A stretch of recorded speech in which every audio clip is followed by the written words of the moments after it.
Mas quando a gente está no momento, no olho do furacão, passando por uma situação muito difícil, muito complicada, é difícil que a gente veja algo de positivo nela. Então, também é o intuito aqui da nossa conversa de hoje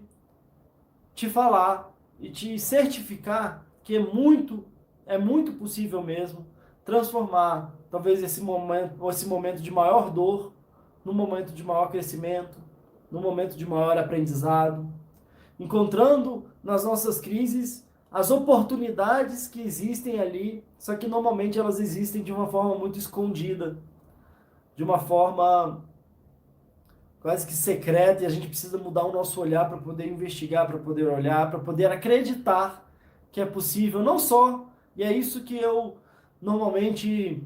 seja nos meus cursos ou nos meus atendimentos, gosto de falar muito para as pessoas. A ideia aqui não é que você volte a como é que você era antes de ter esse problema, de ter essa crise. Porque se você só voltar e ficar igual como era antes, às vezes pode ser um alívio imediato,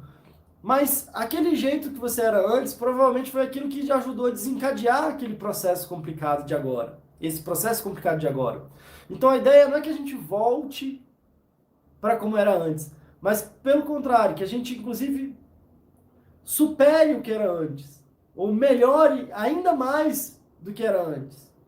E de novo, não estou falando aqui da boca para fora, cansei de ouvir pessoas falando: nossa, aquela crise que eu passei, seja uma crise interna, de um adoecimento interno, de uma crise muito pesada, com transtornos relacionados à ansiedade, ou processos depressivos, ou processos complicados internos e processos complicados externos, uma crise muito grande, às vezes seja uma separação, às vezes um desemprego, às vezes uma demissão, uma perda muito sofrida, às vezes rejeições seguidas na vida, decepções seguidas na vida. Muita gente, como eu disse, já ouvi falar que, nossa, aquilo que eu passei eu não desejo para o meu pior inimigo. Mas também, por outro lado, se não fosse aquilo que eu passei, eu não seria a pessoa que eu sou hoje. E hoje eu percebo que a minha vida é melhor do que antes daquele problema ter estourado, daquela situação ter acontecido. Então, o que eu desejo para vocês, e quero levantar primeiro essa esperança, esse campo de possibilidades, é que é realmente e é de fato muito possível que a gente consiga,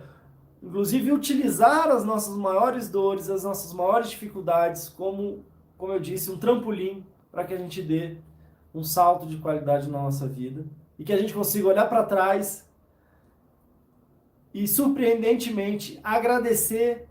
de alguma forma por a gente ter passado por aquelas situações complicadas. Porque se não fossem por elas, a gente não teria crescido, amadurecido e resolvido certas coisas que talvez fossem nós que a gente estava carregando na nossa vida, mesmo sem saber, às vezes desde a nossa infância. Nós que a gente traz, de repente, para a nossa família ou da nossa família de forma transgeracional e que de algum jeito aquilo vai se repetindo. E quando a gente, de repente, chega num momento complicado e difícil, a gente tem um momento de uma encruzilhada ali, de seguir para um lado ou para o outro, e se a gente segue para o caminho da superação, a gente consegue romper padrões de sofrimento e padrões dolorosos que a gente nem sabia que a gente carregava.